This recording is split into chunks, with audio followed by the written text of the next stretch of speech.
Merci de vous joindre sur WAB Info Télévision. Mesdames et messieurs, c'est un plaisir de vous retrouver. Aussi nombreux en train de nous suivre. Une semaine aussi très riche en actualité. Et aujourd'hui, nous sommes en train de terminer, mesdames et messieurs, avec ce sujet qui défraie toujours la chronique. Le gouvernement soumis Nouadé. Vous le savez déjà, un gouvernement composé de 53 ministres qui, dans certaines opinions, considèrent comme étant un gouvernement toujours éléphantesque, en dépit aussi de cette promesse du président de la République de réduire la taille du gouvernement pour s'inscrire dans cette logique, la réduction du trait de vie des institutions. C'est toujours loin de l'affirmer aujourd'hui parce qu'on a un gouvernement de 53 membres, mais tout de même, il y a plusieurs figures qui ont fait les rentrées dans ces gouvernements, les opposants, la société civile, mais toute l'opposition aujourd'hui n'est pas du tout je ne peux pas dire satisfaite, mais l'opposition ne partage pas les mêmes avis que l'Union sacrée, disons en termes aussi des compromis politiques. Donc l'opposition politique est en train d'estimer encore une fois que le président Félix Tshisekedi est en train de se lancer dans une chose purement inopportune. Un gouvernement qui est là, je dis Tsuminoa, et c'est opportun ou pas, mesdames et messieurs, nous donnons la parole dans cette émission à l'opposition. L'opposition qui va nous donner aussi son point de vue, mais aussi d'autres faits liés à l'actualité, mesdames et messieurs. Ce n'est pas seulement le gouvernement. Bien que toutes les structures aujourd'hui en République démocratique du Congo peuvent se retrouver avec le gouvernement, sport, économie, agriculture, en tout cas toutes les structures, voilà, disons tous les domaines de la vie. On en parle avec quelqu'un que vous connaissez bien. Il n'est pas sa première participation sur WAB Info à télévision. Alain Mboma, Delel Kabila, donc les Front commun pour le Congo, il ne fait pas partie de ceux-là qui étaient consultés par les conseillers spéciaux du chef de l'État en matière sécuritaire et Bérandé. Et jusque-là, on n'a pas senti, même dans les nominations, tous ces gens-là qui étaient consultés, je ne sais pas si c'est toujours de la politique ou c'est une continuité avec l'Union sacrée. Je me tourne directement vers lui. Bonjour Alain Mboma. Bonjour monsieur le journaliste, bonjour retour à tous les téléspectateurs de WAB Info TV. Encore une fois, et félicitations de nous connecter directement à nos téléspectateurs qui peuvent déjà se préparer la peine, hein? Interagir sur les débats d'actualité de ces jours. Parce qu'à plusieurs reprises, il faut le préciser, on a eu à recevoir des réactions des internautes comme quoi ils veulent intervenir directement aussi en pleine émission. Mais on s'est quand même mobilisé pour que ces gens-là puissent aussi se sentir à l'aise sur Web Info Télévision. Voilà pourquoi tout est réuni, toutes les conditions aujourd'hui. On ne peut pas dire qu'on est au top, mais on est en train quand même de faire les meilleurs des nous pour satisfaire ces milliers d'internautes justement qui nous suivent chaque instant. Ils sont toujours là en train de nous regarder. C'est déjà un très grand pas et c'est une chose vraiment à féliciter. Alors, Alain Mboma, je rappelle, vous êtes cadre du Front commun pour le Congo. El Kabila. Aujourd'hui, il y a combien de Fronts communs pour le Congo? Il n'y en a pas deux. Il n'y en a pas deux. Le Front commun, c'est une famille politique qui est restée sereine, qui est restée solide. Et tous ces aventuriers-là qui se font passer par cette étiquette, par ces labels du Front commun, c'est juste une façon de se faire valoir. Dans d'autres cas où on retrouve des gens qui sont pratiquement à mal de positionnement. Vous savez, la situation actuelle induit tout un chacun à chercher de l'emploi. Et c'est comme ça qu'il faut toujours s'étiqueter d'un grand nom, d'un grand leader pour se faire aimer et se faire accepter. Mais il n'y a pas de bloc au sein du Front commun. Mais vous reconnaissez quand même que les Fronts communs pour le Congo, quelques membres influents ou pas du Front commun pour le Congo, avaient pris part aux consultations initiées par le président de la République. Bon, ces gens-là, chez nous, au FCC, on les reconnaît pas. C'est-à-dire, ce sont des brebis galeuses qui, vous savez, intégrer une famille politique, tout comme on peut y sortir, c'est pratiquement les droits de tout un chacun. Si ils se sont cherché un autre moyen de se faire valoir, à mon avis, il ne fallait pas non plus qu'ils aillent en ayant quitté la famille pour aller s'étiqueter ces noms-là. Donc, ils ne sont pas des nôtres. Alors, aujourd'hui, je vous pose seulement une question directe. Jusqu'à là, on n'a pas encore analysé dans les fonds les gouvernements soumis à D. Mais est-ce qu'on peut dire aujourd'hui que c'est un gouvernement issu de ces consultations, les consultations menées par les conseillers et Bérandé? D'entrée de jeu, c'est d'abord une déception de voir comment on a trimballé les compatriotes congolais dans des consultations fallacieuses et farfelues pour enfin aboutir encore à un autre hold-up gouvernemental et de ce qui vient de se faire. Hold-up gouvernemental. Oui, parce que depuis les élections, nous ne faisons qu'assister à des hold-up, donc c'est pratiquement de l'otage que Tshisekedi et sa bande et de mercenaires qui sont venus faire en République démocratique du Congo. Et quand même, toutefois, je dois reconnaître deux grandes qualités. Hein. Permettez-moi de le dire aujourd'hui sur ces plateaux. Les deux grandes qualités, c'est que, pour une fois, Tshisekedi a su quand même réaliser une promesse qu'il a faite à la population congolaise.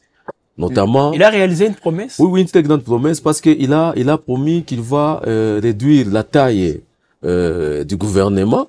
Et aujourd'hui, après les consultations qu'il a initiées au travers son conseiller Eberande, nous sommes quand même passés de 54 membres du gouvernement à 53.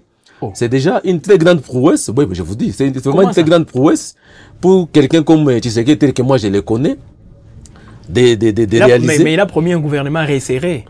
C'est une promesse réalisée. C'est déjà réalisé parce que hier, on avait un gouvernement de 54 membres. Oui. Maintenant, aujourd'hui, nous avons un gouvernement de 53 membres. Donc, pour moi, c'est vraiment une très grande réalisation parmi les promesses, parce que nous les connaissons tous. Toutes les fois que Tshisekedi promet, il n'est jamais réalisé la Donc, réduire, si c'est un membre ou un ministère, pour vous, un membre ou un ministère, c'est déjà une grande réalisation par rapport à ce que moi je retiens de Tshisekedi. Mais ça, c'est l'ironie. C'est un peu l'élément. Ça, c'est l'ironie. Et la plus grande chose que j'ai pu constater qu'il a bien fait depuis qu'il est président de la République, ça aussi il faut le reconnaître, c'est d'avoir très bien abrégé son nom. Quand on voit Fachi, peut-être les gens les citent comme ça, Fachi, sans savoir pourquoi. Qu'est-ce que signifie Fachi? Félix Antoine Tshisekedi. Non, mais ça compte parce que c'est de la manière qu'il avait bien synthétisé son nom. Oui. La manière dont il avait abrégé son nom, c'est aussi de la même manière qu'il a été de se mettre sous le travail du peuple. Et alors, pour abréger les souffrances des Congolais, oui, par exemple, tout ça. On ne serait pas dans cette situation. Donc les sigles de son nom, pour vous, c'est parmi ses mérites. Hein? Oui, moi je dois le reconnaître. Je dois le reconnaître parce qu'il a pris du temps de dire, ah, si je mettais Fachi, donc c'est Félix Antoine Tshisekedi Tshilombo. De la même manière que s'il mettait cette intelligence qu'il a mis pour abréger son nom, à l'intérêt ou aux intérêts du peuple congolais, peut-être que la souffrance ne serait pas de ces noms. Voilà, et ça, je dois le reconnaître. Alors, on a un gouvernement, Alain Mboma vient de le dire, de 53 membres. Hier et avant même, donc, on est revenu largement sur cette situation, sur ce gouvernement dit Assouminwa D, un gouvernement d'ouverture, parce qu'on a les opposants aussi, Adolphe Muzito, la société civile, les Anzoluni et d'autres. Déjà, est-ce un gouvernement, mesdames et messieurs, qui rassure? Est-ce que vous espérez aussi obtenir ces changements tant souhaités avec ces gouvernements? Vous avez toujours la parole sur Web Info. Vous pouvez commenter toutes ces actualités d'abord. Comme c'est les gouvernements soumis que nous parlons, vous pouvez donner aussi votre point de vue.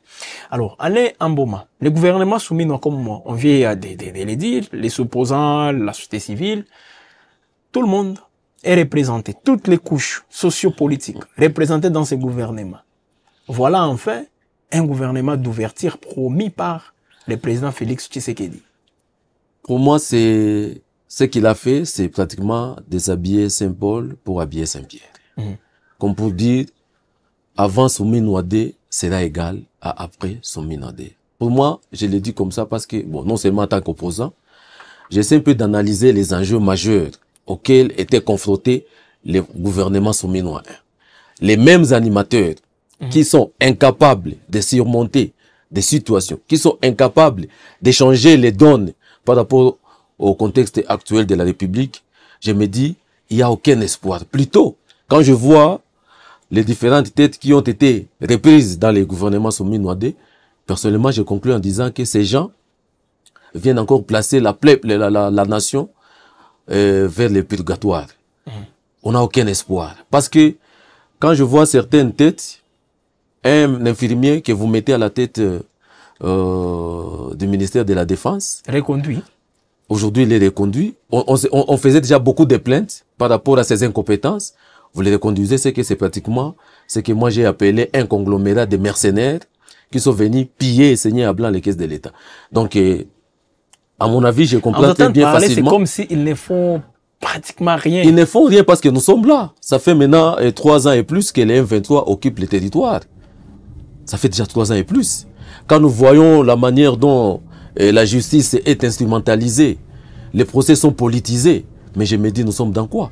Quand je vois l'économie nationale du pays qui est mise à genoux, quand je vois comment les gens, évidemment avec les chefs... L'économie mise à genoux? Bien sûr, nous sommes dans quoi? Nous produisons quoi? Avec nous produisons... non, mais attendez, avec le professeur Moukoko Samba, il y a quand même des réalisations annoncées. C'est vraiment... Avec cette réduction même... du taux d'inflation. C'est par là que je voulais commencer. Oui. J'ai beaucoup d'estime et beaucoup de respect à Moukoko Samba. Quoi, des 25% avec autant de diplômes, autant de livres qu'il a déjà eu à vernir, c'est vraiment un regret et même une déception. J'aurais peut-être à dire aussi à Moukoko Samba de ne pas se laisser berner par ces aventuriers. Mais qu'est-ce que les Congolais veulent qui vont pratiquement arriver à un niveau d'inflation. Aujourd'hui, on est à 8%, n'est-ce pas? Laisse-moi d'abord vous dire aussi que finalement, je vais prendre ces plateaux de Web Info TV comme une salle de classe où les membres du gouvernement vont commencer à prendre des cours ici. La fois dernière, c'était avec... Bon, même plus qu'un auditoire même. La fois passée, c'était avec Jacquemin Chaban. Je lui ai donné le cours de droit ici. La fois dernière, c'était avec les prévenus aujourd'hui, Constant Moutamba, que j'avais renvoyé au cours de droit administratif et les cours de procédures pénales ici. Maintenant, aujourd'hui, c'est le tour de Moukoko Samba. Quand même, je ne suis pas... je n'ai pas beaucoup de diplômes. Comme tous ces autres-là qui pensent qu'avoir beaucoup de diplômes, c'est ça avoir la maîtrise de la nation. C'est ça avoir la maîtrise des enjeux. Mais Moukoko Samba, pour moi, c'est vraiment trop fort de constater que lui, il peut être à l'aise dans son bureau confortable et climatisé, qu'on puisse publier des rapports économiques comme ça. Nous dire aujourd'hui que le taux d'inflation est passé de 23% à 8%, c'est pratiquement se moquer de tout un peuple. Comment ça?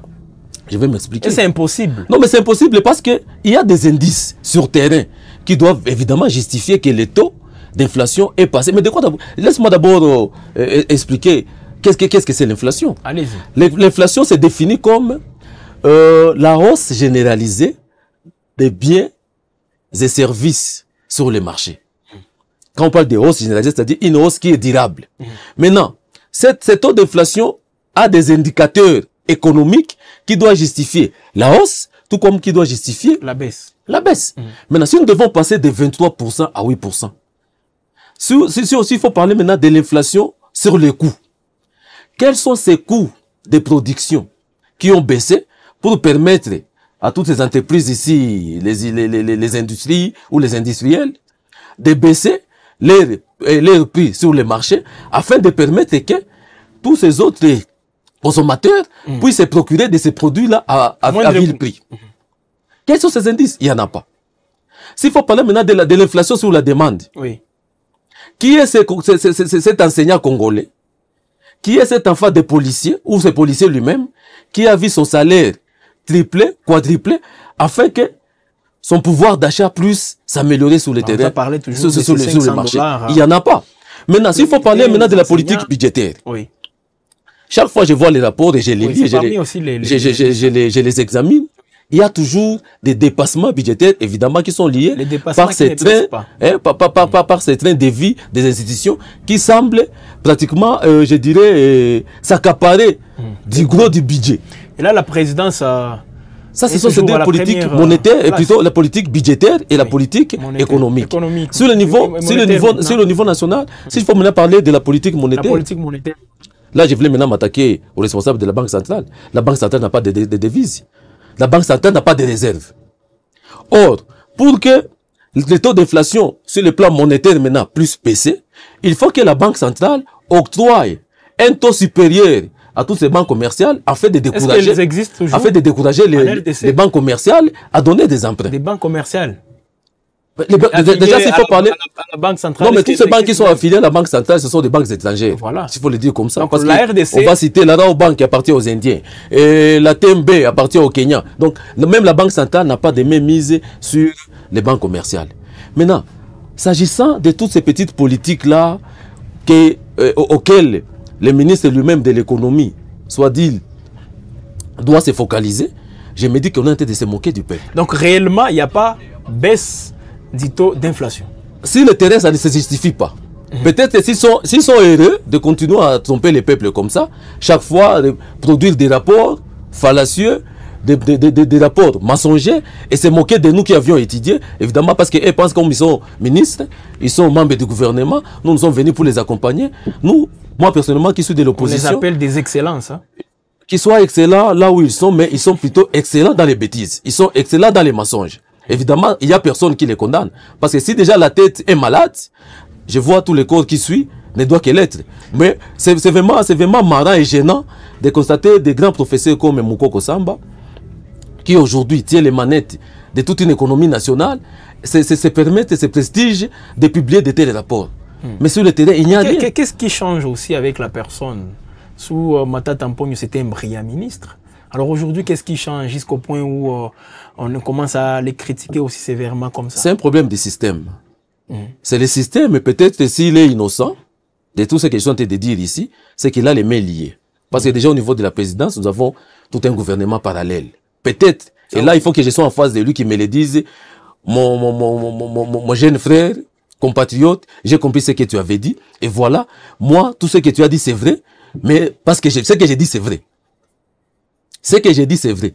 Quand nous voyons les pouvoirs d'achat de la population congolaise, si nous voyons les taux les produits nationaux bruts, les produits intérieurs bruts, nous sommes dans quoi? Ce sont des indicateurs économiques qui justifient tel ou tel événement économique. C'est aussi parmi les mérites qu'on attribue non seulement.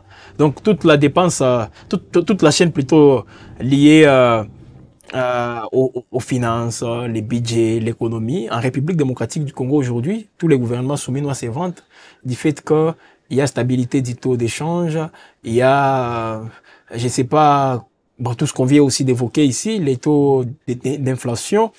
Alors déjà, c'est comme si nous ne sommes pas dans le même monde. Nous n'avons pas les mêmes réalités peut-être. La RDC reste une et indivisible. Toute réalité vécue sur le plan national, c'est pratiquement la même chose. Il y a stabilité du taux d'échange. Bon, si vous voulez encore m'amener dans des théories économiques, là, disons, non, tout petit peu, vous puissiez clarifier, parce qu'il y a des éléments. Les points phares. Il y a des éléments qui stabilisent les taux d'échange. Oui.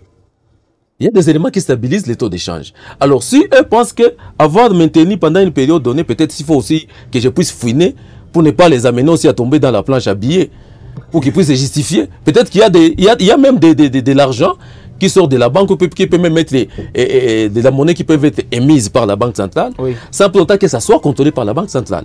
C'est comme ça que, dans les théories monétaires, il y a aussi la théorie quantitative de la monnaie. Est-ce qu'aujourd'hui la Banque centrale peut être capable de me dire, moi, Alain, qu'elle est à mesure de contrôler la quantité de la masse monétaire en circulation? Voilà. Pourquoi cette flambée de prix chaque jour, alors que la Banque centrale est en détention de devises? La Banque centrale est en possession de ces minéraux précieux qui constituent aussi des réserves, parce que les réserves ne sont pas seulement en termes monétaires, mais aussi en termes de minéraux. Est-ce qu'il y en a? Il n'y en a pas. Mais avec ces dépassements budgétaires, où on a un gouvernement budgétivore, qui chaque fois les rapports que moi j'ai lus, ce sont des dépassements et des dépassements. Maintenant, vous allez stabiliser les taux d'échange sur base de quel élément? De quel indicateur économique? Alors, voilà, quel est le taux de la production aujourd'hui? C'est la question que vous lancez. Les minéraux que nous vendons à l'étranger ont quelle ampleur sur le marché mondial? C'est la question que vous lancez à tous ces responsables. Toutes ces entreprises qui se créent, qui paient ces impôts et ces taxes. Quels sont en termes de subventions, qu'est-ce que ces entreprises reçoivent de l'État pour que ces entreprises-là puissent baisser les prix de leurs produits? Ou alors, quelle est cette politique économique que l'État a mise en place pour encourager les importations? Tout ça, ça n'existe pas. Et alors là, on est là en train de pérorer, dire, bon voilà, nous maîtrisons la situation. Mais laquelle? Alors, mesdames et messieurs, c'est comprimé. Alain Mboma maîtrise très bien cette matière. Quand on parle de l'économie, il se sent toujours à l'aise. Voilà pourquoi vous le voyez aussi avec autant d'énergie pour réagir à ceux-là qui estiment que ça va dans tel domaine sur le plan économique. Alors, les gouvernements en soi, éléphantesques comme l'opposition est en train de le dire, Mais vous reconnaissez quand même qu'il y a cette ouverture, les opposants sont là.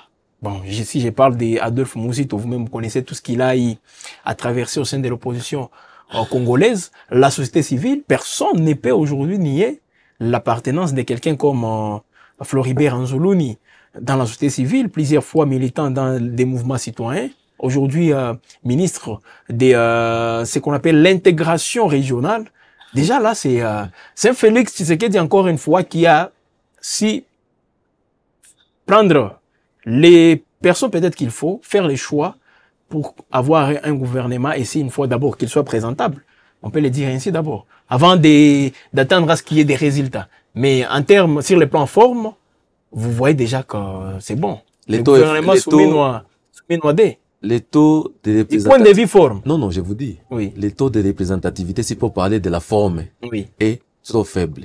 Et surtout que tous ceux-là qui ont intégré le gouvernement soumis-noidé, ce sont des gens qui étaient presque en quête de l'emploi. Et quand on les a sollicités, je ne pense même pas qu'ils soient passés par toutes les consultations. Sinon, on aurait vu Fayoulou dedans. Sinon, on aurait vu Katumbi dedans. Sinon, on aurait vu peut-être Franck Diongo dedans. Ils ne sont pas les seuls opposants. Non, mais c'est comme ça que j'ai dit que le taux de représentativité est trop faible. Si vous me citez le nom d'Anzoulouni, bon, il vient d'où? Voilà, on ne peut pas aussi mettre tout le monde par rapport, non, parce que nous, on dit que c'est un gouvernement d'abord qui est éléphantesque. Alors on ne pouvait pas encore aller au-delà de ces 53. Non, mais je venais de vanter ici les prouesses que Tshisekedi a réalisées. D'abord, quand même, avoir réduit le gouvernement. Donc, le nombre est maintenant passé de 54 à 53. Ah, donc, c'est déjà un grand pas que Tshisekedi a franchi. Mais aujourd'hui, me dire que voilà, sur le plan des formes ou de représentativité, les opposants ont pris place dans ce gouvernement-là. Ce sont je les qualifie des opposants de façade. Ce sont des opposants de façade qui viennent juste pour embellir la carte et amuser la galerie. Ils n'ont rien à faire dans ce gouvernement.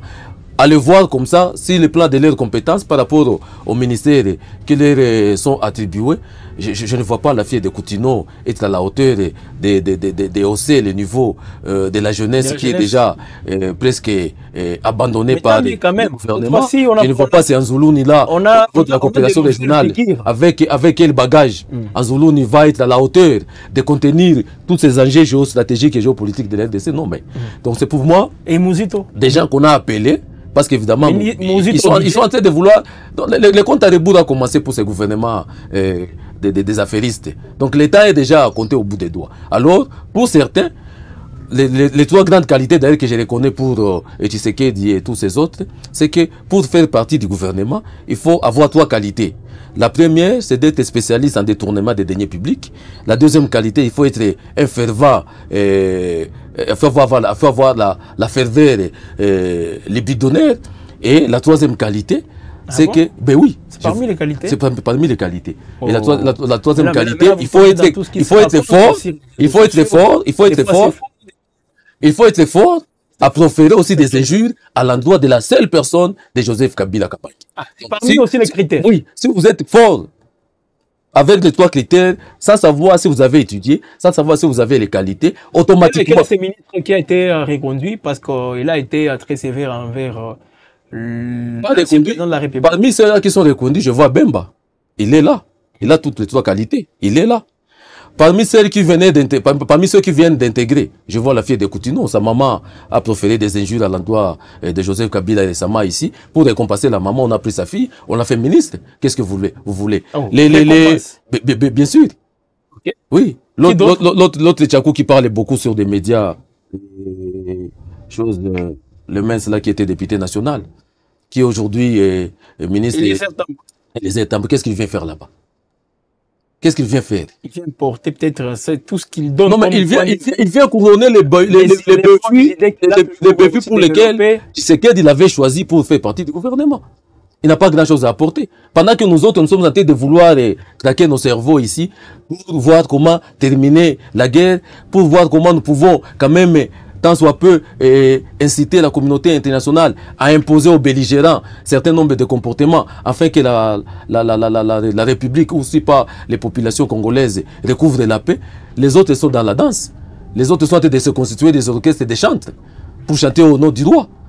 Et voilà, comment voulez-vous que nous puissions conjuguer avec ces gens? Beaucoup sont décis aujourd'hui. Au sein même de cette union sacrée, il y a beaucoup de déceptions.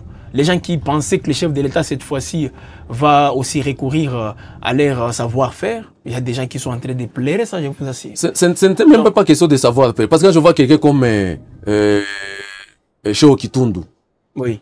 Qu'est-ce que Kabila ne lui a pas donné? Quand je vois quelqu'un comme Lambert Mende, qu'est-ce que Kabila ne lui a pas donné? Quand je vois quelqu'un comme professeur Adolphe Lumanu, qu'est-ce que Kabila ne lui a pas donné? Maintenant, si aujourd'hui, ils se sont encore recherchés du côté de Félix, et peut-être que Félix a eu au moins pour une fois à dire avec ces gens par rapport à quelques années qui me restent, je ne vais pas réaliser grand chose. Je ne sais pas son agenda actuel, si c'est pour quand même... Je vais vous poser cette question justement par rapport aux stratégies. Qu'est-ce que Tshisekedi veut finalement en mettant en place un gouvernement pendant que les voix s'élèvent pour la tenue d'un dialogue inclusif, format SCC à 5 avec ce qu'on appelle le pacte social pour la paix et le bien vivre ensemble en RDC dans la région des Grands Lacs, pendant qu'on s'attend bien sûr à ce que ces processus politiques soient amorcés, voilà, on nous sort un gouvernement appelé Souminoa D. Qu'est-ce qui se trame, ou disons, qu'est-ce que le président Félix Tshisekedi est en train de vouloir faire? Analyser un tout petit peu aussi en tant qu'acteur politique. Bon, c'est ce que je disais. Vous savez, il y a d'autres décisions qu'on les prend, qu'on comprend seulement à la hâte sans pour autant avoir beaucoup réfléchi. Et ça ne m'étonne pas que ça soit Tshisekedi qui le fait parce que il est à la énième décision de ce genre. Et si on doit avoir habillé ce gouvernement dit non d'un remaniement, moi je vois plutôt plus un autre terme. C'est-à-dire, il y a plutôt eu réajustement des postes. Parce que celui qui était ministre de la Défense, il n'est plus ministre de la Défense, on le retrouve peut-être à la santé. Et toujours, c'est pour vouloir continuer à garder ces blocs cohérents des détracteurs, des pillards et tous ces autres fléaux de qualité pratiquement qui ne bénéficient rien à la République. Donc, je n'attends pas vraiment grand-chose. Qu'est-ce que Tshisekedi devait faire, mais à un moment donné, il n'aura pas le choix. Il n'aura pas le choix parce que l'ébullition au niveau de l'opposition continue à se faire sentir. Et il a manqué de respect récemment à tous les voisins de la RDC, comme quoi, en les traitant d'hypocrites. Or, ce sont ces mêmes voisins-là qui sont en train de mouiller les maillots pour travailler dans le cadre de l'Union africaine pour désengorger la crise. Oui. Et si aujourd'hui, ceux-là qui voyaient peut-être un petit changement au niveau du gouvernement sont aussi déçus, évidemment, c'est parce qu'ils ont retrouvé les mêmes têtes avec Souminoa 1 qui reviennent avec Souminoa 2. Donc, pour moi, si j'ai parlé que ce même gouvernement revient pour placer la nation dans les purgatoires, c'est parce que ce que nous avons attendu comme changement, c'est pas ce que nous avons vu. Donc, ça continue vraiment à être une déception à déception, mais Tshisekedi n'a pas le choix. Si il ne va pas voir très loin, avec des conseillers qui sont mûrs, qui disent ce qu'il doit faire, eh bien alors, ce qu'il attend, c'est vraiment pénible pour lui. Mais déjà là, il y a un gouvernement, que vous le vouliez ou pas, il y a un gouvernement, et peut-être si une fois les fameux dialogues tant souhaités arriver aussi à être, par exemple, qu'on arrive à tenir ces dialogues, ces processus politiques, après, peut-être il n'y aura pas de partage des postes. Un gouvernement sera déjà là. Le chef de l'État aura juste besoin peut-être de vos idées. Si vous êtes des FCC, vous venez, vous donnez vos idées, tout ça. Mais participer encore une fois dans le gouvernement, là, il faut peut-être oublier. Non, c'est détrompez-vous parce que nous, d'abord, en tant que FCC du côté de Joseph Kabila, nous avons notre cahier de charges et qui pèse déjà sur les épaules de Félix Antoine Tshisekedi. En dehors de nous, il y a aussi un bloc de l'opposition armée et sans citer aussi la société civile. Donc, ce n'est pas Tshisekedi. Vous avez un cahier des charges. Ça va, on l'a compris. Et c'est comme si la primaire, vous la réservez même au père catholique SCC, donc de la Cinco et c'est de l'SCC. Non, c'est pas cette primaire avec les cahiers des charges qu'a Joseph Kabila aujourd'hui. Ici, donc, après toutes les consultations qu'il a menées, mais Joseph Kabila n'est pas, on ne pense même pas à lui pour l'associer à un processus politique. Non, lui, il fait face à un procès, peut-être qu'il se concentre sur son procès. Non, on va évoquer encore une fois. On va évoquer la question de ce procès-là qui est déjà théâtralisé. Vous comprenez mal les démarches de Joseph Kabila. Oui. Kabila, lui, c'est d'abord un militaire. Il a les avantages et les conséquences de la guerre que Tshisekedi n'a pas.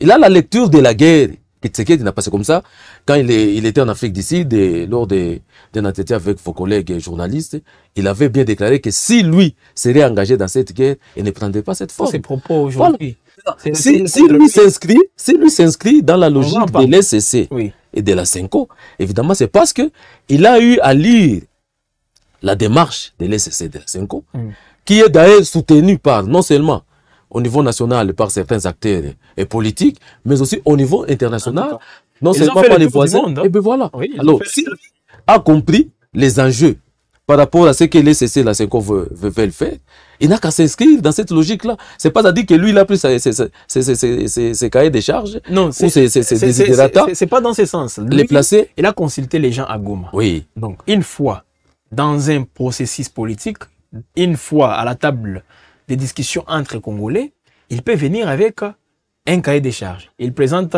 sa contribution. C'est pas mauvais. Et aujourd'hui, on sait que Kabila a un cahier de charges. Tout le monde le sait. Oui. Tout le monde le sait, mais vous savez, les acteurs politiques se concertent. Oui. Peut-être que les prélats catholiques et les CC l'ont déjà rencontré, ça, l'ont déjà rencontré, oui. Et ils ont eu à discuter.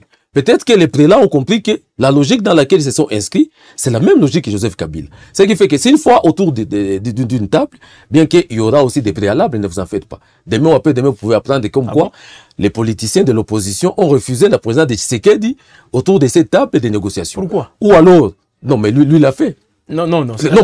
Pourquoi je vous renvoie parce que lui-même, il était le premier à dire que voilà, s'il arrivait qu'il va au dialogue avec certains acteurs politiques de l'opposition, je ne veux pas la tête de Joseph Kabila, je ne veux pas la tête de Ambongo, je ne veux pas, mais lui, il se prend pour qui? Pour commencer à refuser que telle autre personne. Mais nous aussi, à notre niveau, nous pouvons aussi poser ces préalables et dire, bon voilà, nous voulons négocier. Mais n'êtes-vous pas en train de l'écarter de la crise? Comme qui dirait, lui n'est responsable de rien. Non, mais comme vous voulez... Il est responsable de tout. Mais comme il est responsable de tout, laissez-le aussi. Bon. Il est responsable de tout. C'est une évidence. Il faut laissez-le aussi qu'il participe et qu'il soit en face de vous. C'est ça que je dis. Je l'ai dit au conditionnel. Je l'ai dit au conditionnel. Oui, je l'ai dit au conditionnel. Oui. Si lui, c'était réversible à dire que non, voilà, pendant les dialogues, je ne veux pas dialoguer avec Kabila. Oui. Nous aussi, du côté de Kabila, il faut dire, pendant les dialogues, nous ne voulons pas aussi négocier avec Tshisekedi. Vous décidez avec qui maintenant? Non, c'est deux choses l'une. Si lui ne veut pas de nous. Ah, ok. Il ne veut pas de vous. Et nous aussi, à un moment donné, sinon on peut se dire... Là, donc, il y aura un dialogue. Et alors là, la volonté ce n'est pas ça la volonté c'est pas ça la volonté de notre mentor Joseph Kabila, qui lui, que ça soit au niveau interne, c'est-à-dire au travers ses consultations, que ça soit à l'extérieur du pays, il ne fait que essayer un peu de lubrifier la machine qui doit nous amener vers une paix durable. Parlons maintenant de ces points aussi, parce qu'au niveau de la justice, il y a un nouveau ministre, quelqu'un qui s'y connaît un tout petit peu, avec les agences au niveau international, dans le cadre des droits de l'homme. Il a œuvré dans plusieurs structures, justement, mais je ne sais pas si il connaît aussi les réalités de la justice en République démocratique du Congo, espérons-les quand même. Alors, il vient dans un contexte aussi particulier. Son prédécesseur, qui traîne devant la justice, Constant Mutamba, l'ancien président de la République, sénateur à vie, fait face aussi à un procès, bien qu'il ne participe pas physiquement. Il fait face tout de même à un procès inédit, un procès historique. Et là, c'est Joseph Kabila. Alors voilà, les ministres de la Justice aura du pain sur la planche actuellement. Le procès Kabila, d'abord, je ne sais pas. C'est la justice qui... Là, il faut quand même peut-être le dire, l'état des droits est en marche en République démocratique du Congo. Aujourd'hui, nulle personne n'est intouchable dans ces pays. Même l'ancien président de la République, devant la justice. Les ministres de la justice, devant la même justice. Bon, disons l'ancien ministre de la justice, devant la même justice. Voilà en fait l'état des droits peut-être que les Congolais, voilà, souhaitaient depuis toutes ces années. Même pendant que l'FCC était au pouvoir. On n'a jamais vu ça quand même. Hein. Vous savez, ces scénarios des procès Kabila sont basés sur les invectives qui sont teintées de la haine à l'endroit de la personne de Joseph Kabila. Il n'y a rien, je dirais, de constitutionnel, il n'y a rien de légal. Si je dois d'abord vous ramener un tout petit peu dans le passé, j'ai vu comment le président du Sénat a eu à l'Assemblée une commission siégeant et statuant sur la levée des immunités de Joseph Kabila. Mais je tiens encore à rappeler ici sur ce plateau que Kabila n'est pas sénateur au même titre que Sama Lukonde. Il n'est pas collègue à Sama Lukonde. C'est-à-dire, de près ou de loin, Kabila n'était pas lié ni au règlement intérieur de cette chambre. Il est là, ils siègent ensemble. Non, je vous dis, je vais vous amener au texte. Je parle ici sur base des textes légaux. Kabila n'est pas sénateur. Il a été élu par les députés provinciaux pour être là. Comme ça, Maloukonde et tout. Élu par quelle circonscription? Et bien voilà, il ne l'est pas. Lui, il est sénateur à vie. Ça, c'est un premier élément. Le mandat de Sama Lukonde devait prendre fin, mais lui, il est voilà. Oui, parce qu'ils ne sont pas collègues. Tous les sénateurs qui sont là-bas dans la chambre du Sénat ne sont pas collègues à Joseph Kabila. Kabila est sénateur à titre honorifique. Ils ne sont pas collègues. Donc, il n'est lié ni de près ni de loin à quelconque texte régissant cette chambre. Ils ne sont pas collègues. Ça, c'est un premier élément. Ah bon? Le deuxième élément, Kabila, aujourd'hui, en tant qu'ancien président, il jouit d'un texte spécial. Il est le seul président vivant qui est bénéficiaire d'une loi spéciale portant statut des anciens présidents de la République. Il est le seul. À un moment donné, même la Constitution n'a rien à dire sur la personne de Joseph Kabila. Parce que cette loi spéciale... Oh, mais là, vous le mettez au-dessus de tout. Mais je vous dis, parce qu'il y a la seule loi qui a été votée à l'Assemblée en 2018 ne réagit que sur... Non, il n'y a pas question de conflit. Attendez, les conflits, c'est à quel niveau? Les conflits, c'est à quel niveau? Aujourd'hui, les conflits qu'il y a, c'est entre l'opinion publique en République démocratique du Congo et l'ancienne classe dirigeante. Bien sûr, Joseph Kabila et tous ses collaborateurs. Comment expliquer? C'est tailler aussi une loi à sa mesure. Bon, actuellement, il est le seul ancien président de la République. Peut-être, si on aura d'autres anciens, ils vont en profiter. Mais toute une loi taillée sur mesure de Joseph Kabila, mais la loi, si Kabila, même si j'ai encore besoin de lui, je ne voulais pas dire que s'il mourait, j'ai encore besoin vraiment de lui en face de moi pour travailler pour la République. S'il mourait, c'est pas pour dire qu'il va mourir avec la loi. C'est une loi qui a été évidemment votée au Parlement avec une majorité parlementaire et qui est maintenant mise en pratique parce qu'il y a un seul président. C'est ça. Un seul ancien président. Cette loi mais si aujourd'hui, non, mais je vous dis. Même la Cour constitutionnelle n'est même pas à mesure aussi. Non, mais c'est comme ça que je vous dis. Si Kabila mourait aujourd'hui, si c'est que d'ici, par exemple, il est passé par l'alternance pacifique, il serait aussi bénéficiaire de cette même loi. Donc, les anciens chefs d'État vous imaginez sont permis de tout. Ils peuvent faire ce n'est pas question d'être permis de tout. Je vous avais dit. Il y a un Sénat. C'est un sénateur à vie, mais les sénateurs qui sont là ne sont pas ses collègues. Oui, bien sûr. Parce que ont été élus. Ils viennent d'une certaine circonscription. Voilà. Kabila, lui, sa circonscription, c'est la République démocratique du Congo. Sénateur à vie à titre honorifique. Oui. Vous voyez tout ça, toute une loi taillée sur mesure. Non, c'est la Constitution qui prévoit. C'est la Constitution qui prévoit. Même aujourd'hui, Kabila, tel que vous le voyez là-bas. Oui. Il n'y a pas de dispositions constitutionnelles qui peuvent incarcérer quelqu'un comme Kabila. Parce que dans la loi, pourtant, statut d'ancien président de la République, il est bien stipulé que un ancien président de la République comme celui-là, comme Kabila, Joseph, ne peut pas être déféré devant les cours des tribunaux si ses immunités ne sont pas levées. Okay. Et à quelles conditions? Il faut que les deux chambres soient réunies en congrès. Et en dehors de cela, il faut que, pendant qu'on se lente de voter, ça, c'est la loi. La levée de ces immunités, il faut que les nombres soient atteints aux trois quarts. Oui. Ce n'est pas moi qui l'ai dit, ce n'est pas lui. Ce sont les parlementaires qui ont voté là. En congrès. Alors, si aujourd'hui on est en train de vouloir boutiquer les instances judiciaires, je vis ces hit parades avec les avocats généraux de la haute cour militaire d'ailleurs. Certains ont même commencé je dirais, à vouloir profiter de ces procès pour se faire de l'argent.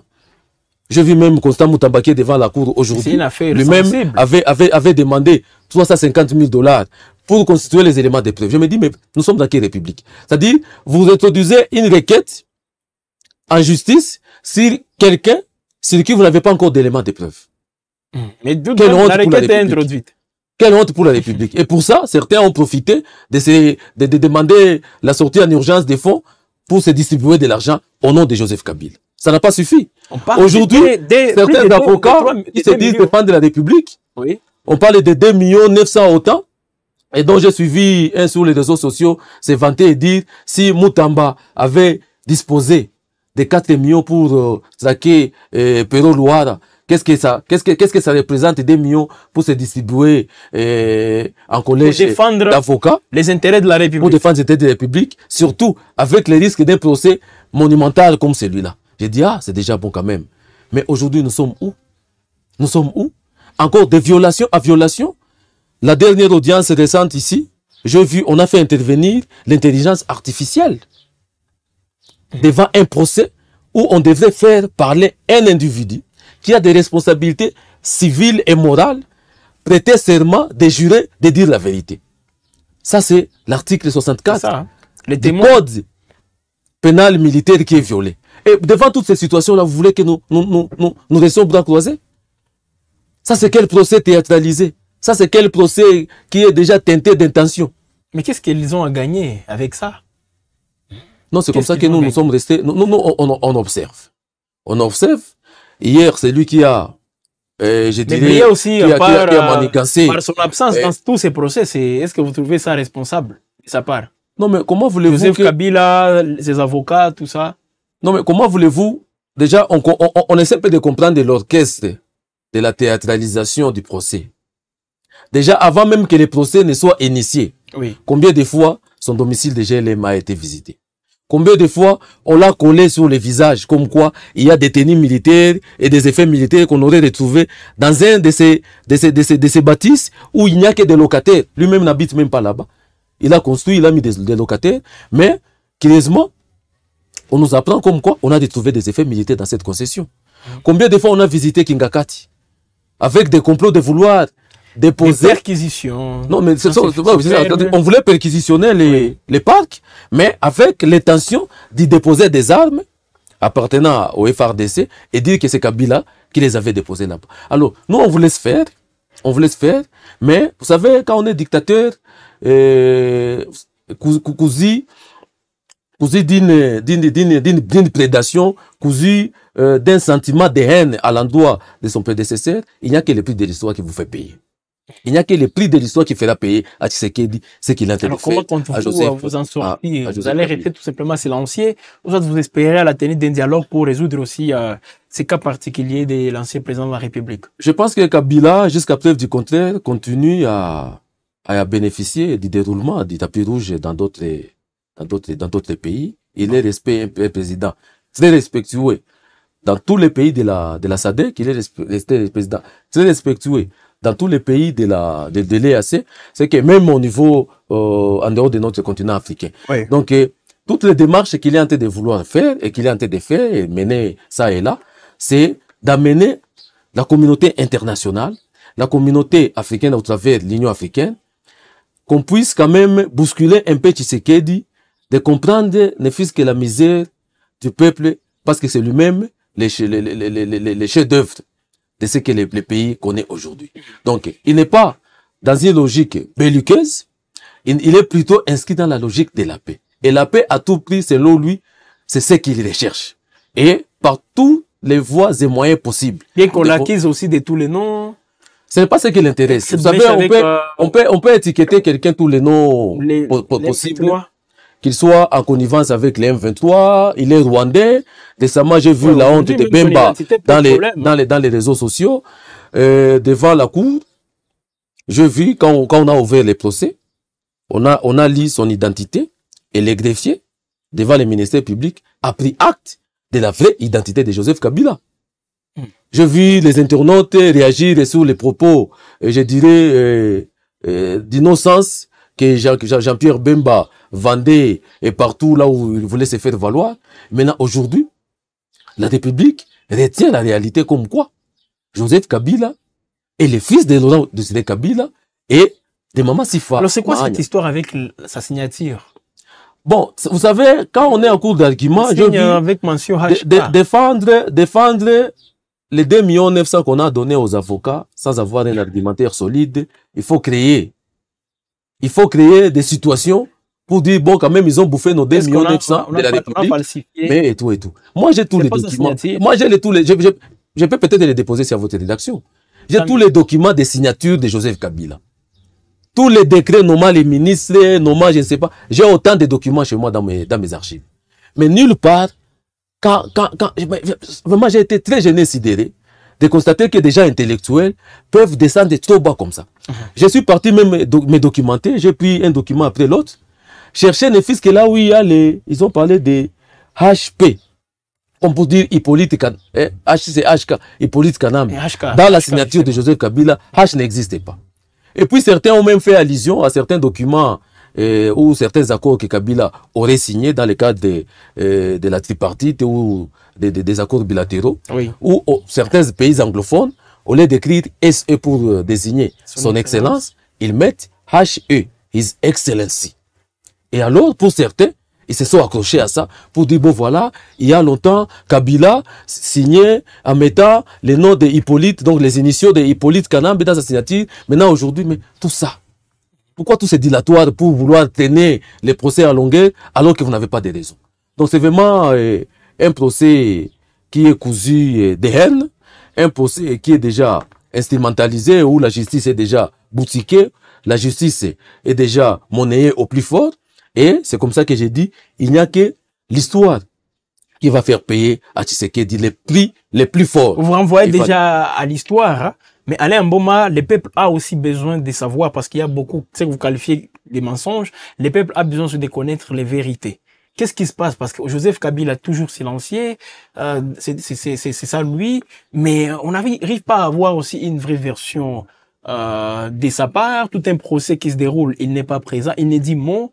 Mais finalement, nous voulons encore une fois qu'il puisse sortir de son silence pour que les Congolais sachent de quoi il s'agit avec toutes ces accusations qui pèsent contre lui aujourd'hui. Vous avez longtemps entendu, 6 ans après, oui. Il est sorti de son silence. En tout cas, on a et nous qui sommes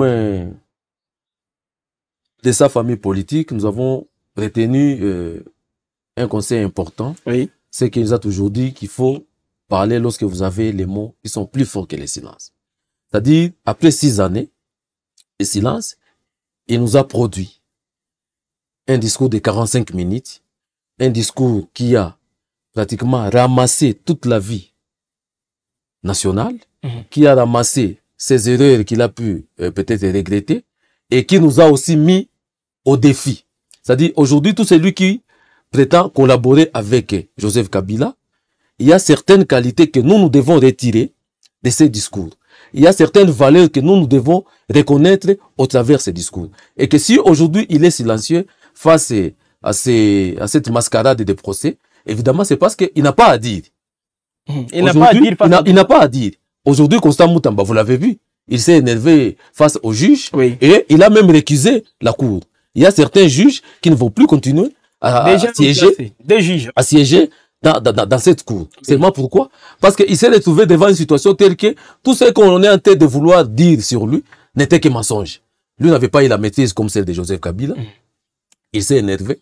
Il a dit aux membres de la composition, si vous avez déjà organisé votre procès de votre manière, je vais m'assumer. Faites tout ce que vous voulez. Maintenant, ces mots-là, moi je les vois sur le visage de Kabila.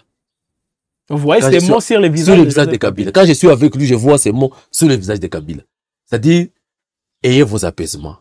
Chez nous, nous le considérons comme Jésus. Ne pleurez pas pour moi, pleurez pour vous-même. Parce qu'il est quelqu'un qui a tous les attributs de surmonter n'importe quelle difficulté. Voilà. Alors, Alain, un moment, nous sommes en train de terminer. Peut-être un dernier mot. On a brossé plusieurs éléments.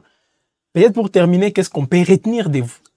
Pas de moi, mais plutôt le message que je voulais donner à la nation tout entière, aux populations congolaises, c'est que chacun puisse vaquer librement à ses occupations et ne rien attendre de ce gouvernement soumis à deux. Parce que celui-là, comparativement à celui qui vient d'être réaménagé, semble encore nous surprendre et ce sont des surprises désagréables. Mais gardez votre calme, gardez votre silence. Le parrain ou le patron de l'alternance pacifique ne continue qu'à travailler pour la paix et la cohabitation. Très bien. Mesdames et messieurs, voilà. En tout cas, c'était un très bon entretien avec Alain Amboma du Front commun pour le Congo de Joseph Kabila avec lui sur Web Info Télévision. Comment vous analysez, comment jugez-vous justement toutes ces prises de parole là, d'Alain Amboma tout au long de cette émission?